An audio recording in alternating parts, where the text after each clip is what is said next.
Shalom, shalom à l'Éternel Jéhovah, notre Dieu assis sur le trône, seul soit la gloire, car il règne pour toujours. 9 mensonges qu'on vous cache sur le mariage. Avant de rentrer dans cet enseignement, abonnez-vous, likez la vidéo, partagez et surtout, examinez vos finances, votre famille, votre profession et demandez une consultation prophétique au plus 228 97 16 90 90 plus 228 97 16 90 90.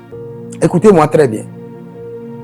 Quand nous allons dans la Bible, nous voyons d'abord que Hébreux 13, le verset 4, que le mariage soit honoré de tous et le lit conjugal exempt de souillure, car Dieu jugera les impudiques et les adultères.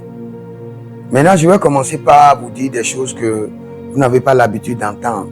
Mais écoutez-moi très bien.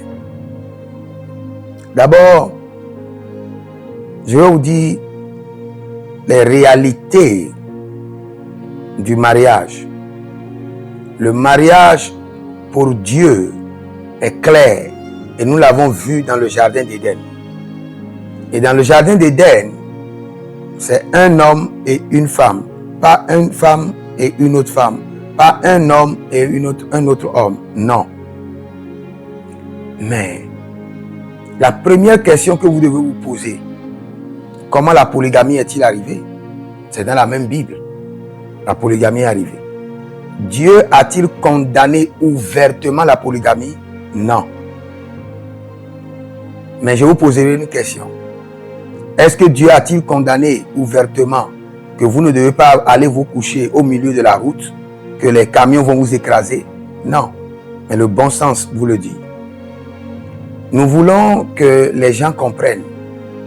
Quand nous disons non à la polygamie, vous devez bien comprendre. Ce n'est pas seulement nous disons que Dieu a dit non. Nous disons non parce que nous avons vu la polygamie ruiner des familles, détruire notre société. À cause de la polygamie, des gens sont devenus des initiés. La jalousie sorcellérique a détruit des familles. Mais il y a quelque chose que vous devez noter dans tout cela.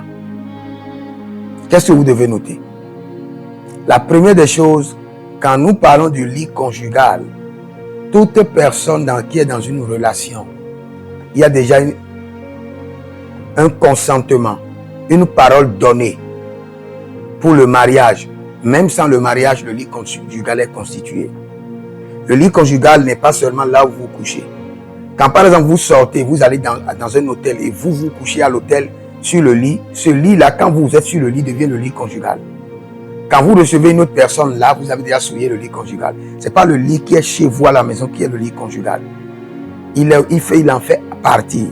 Mais vous avez le lit conjugal en vous parce que le mariage, c'est une alliance qui implique your soul, votre esprit.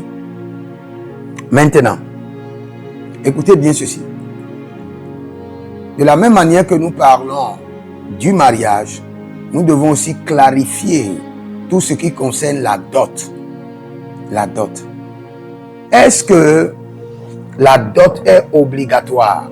Je vous dirai non dans certaines cultures. Mais dans certaines cultures, elle est obligatoire. Si vous êtes en Afrique, les entités africaines ne s'amusent pas avec la dot. Ils vont élever des réclamations contre vous et vous allez combattre des batailles sur des batailles.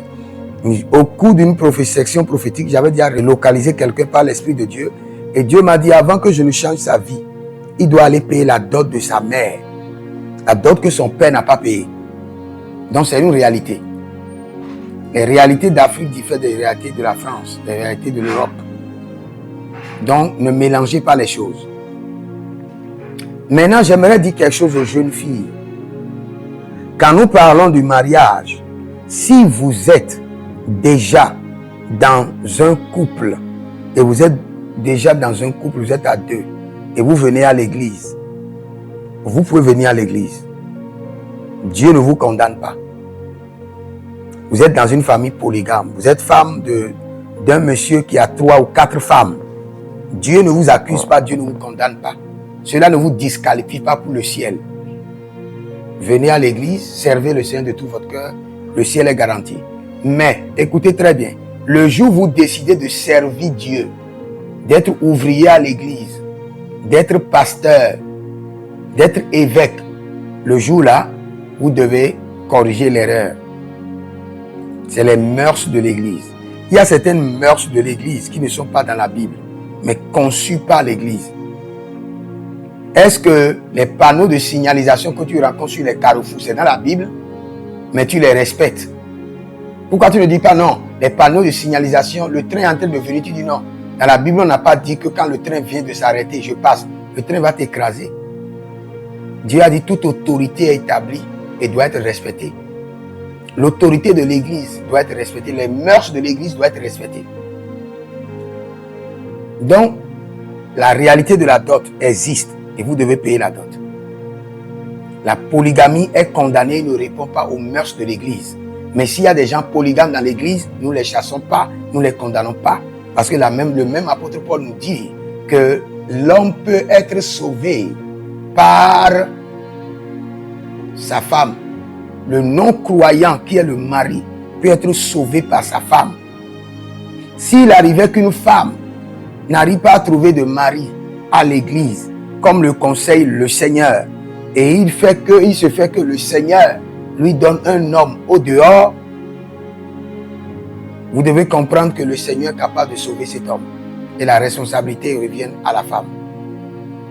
Mais les mœurs de l'église et l'instruction que Dieu a donnée à Josué, les enfants de Dieu doivent se marier entre eux et non avec des nations étrangères. Mais s'il arrivait, nous ne condamnons pas la personne, cela n'empêche pas la personne d'aller au ciel, mais cela lui donne une triple responsabilité pour que l'âme de l'homme soit sauvée. Je parle de la Bible et je parle des mœurs de l'église, je parle des lois de l'église qui doivent être aussi respectées comme parole d'évêque, parole de la Bible. Maintenant, j'aimerais finir en vous disant quelque chose. Et là, c'est fort. Que quelqu'un écrit, prophète, c'est fort. Si vous avez certain âge, mariez-vous. Si quelqu'un me pose la question, prophète, j'ai 22 ans, est-ce que je peux me marier? Je vais lui dire oui. Quelqu'un me pose la question, prophète, j'ai 25 ans, est-ce que je peux me marier? Je vais lui dire oui. Je vais dire, marie-toi vite. Quand tu auras 25 ans et tu commenceras pas à chercher le mari, là, la demande est forte.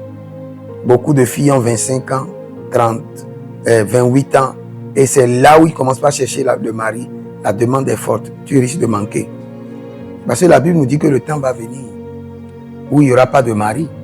C'est ce que la Bible nous dit. Donc, si tu as 22 ans, 23 ans, commence pas à préparer ton mariage. Marie-toi vite et marie-toi rapidement. Dès que tu as la bonne personne. N'attends pas pour dire, moi je suis encore jeune, j'ai tout mon temps. C'est ce qui fait que plus de 40% de nos filles sont sans mariage et sont là. Détrompez-vous de ce qu'on vous a enseigné pendant des années que vous devez avoir 30 ans avant de vous marier. C'est du désordre. Les réalités de la vie ont changé. Si vous avez 22 ans, 23 ans, mariez-vous rapidement. Reconstituez votre foyer et vous aurez de l'expérience à l'œuvre. Je donne ces conseils en tant que prophète. Je n'accuse pas ceux qui ont fait d'erreurs. Je ne les encourage pas à faire des erreurs. Mais s'ils font des erreurs, mon Dieu les accueille et régularise leurs conditions. C'est pourquoi s'il y a des gens dans l'église, vous avez beaucoup de gens dans l'église, ils ne sont pas mariés. Et ils sont là. Appelez-les, bénissez-les, pour que l'église approuve leur union. Pour que le ciel ne les accuse pas, que les entités ne les accusent pas. Personne ne doit être accusé à l'église. À l'église, nous sommes là pour donner l'amour de Dieu aux hommes. Ceux qui ont fait l'erreur doivent être reçus, leurs conditions régularisées. Il n'y a personne dans l'église qui peut dire qu'il n'a jamais fait d'erreur. Donc personne ne doit être accusé, personne ne doit être condamné. Mais nos jeunes filles ne doivent pas prendre ces conseils comme une plateforme de désordre. Non. Mais si vous avez 22 ans déjà, préparez votre mariage, mariez-vous. N'attendez pas pour avoir 27 ans, quand la demande sera grande, où il n'y a plus d'hommes pour vous dire que vous voulez vous marier. Quand votre étoile de mariage brille, mariez-vous. Je veux prier pour vous et j'aimerais vous dire que, avant de finir, avant le mariage, faites la délivrance. La délivrance de vous deux.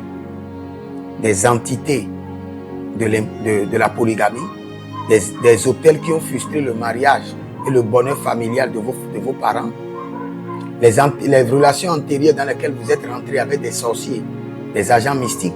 Faites votre délivrance d'abord avant de rentrer dans le foyer. Et quand vous êtes dans le foyer, chaque 3 mois, faites encore votre délivrance de votre couple. Au minimum pendant 3 à 4 ans. C'est très important. Et si vous ne l'avez pas fait, vous êtes déjà dans votre foyer, chaque 3 mois, prenez une semaine avec votre époux, votre épouse, priez pour la délivrance de votre famille et que le bonheur familial soit établi. Et vous verrez la gloire de Dieu. Que le Seigneur vous bénisse. Vous avez des situations dans le foyer, vous voulez des conseils, vous voulez connaître la pensée de Dieu et vous pouvez faire une consultation prophétique sur votre foyer. Et écrivez-moi au plus 228 97 16 90 90. Écrivez dans les commentaires mon foyer, mon paradis. Shalom.